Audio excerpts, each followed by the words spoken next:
এটি চাকরির পরীক্ষায় আসছিল ম্যাথটি।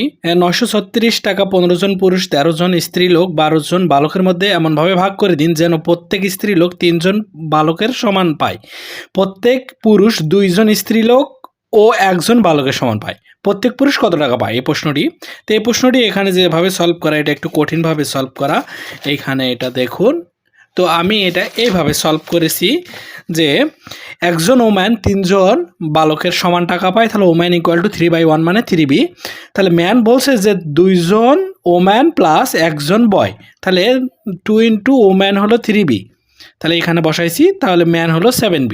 তাহলে আমি অ্যাকর্ডিং টু দ্য কোশ্চেন এই প্রশ্ন অনুসারে পাইছি যে 15 ম্যান, তারপর হচ্ছে 13 ওম্যান, 12 বয়।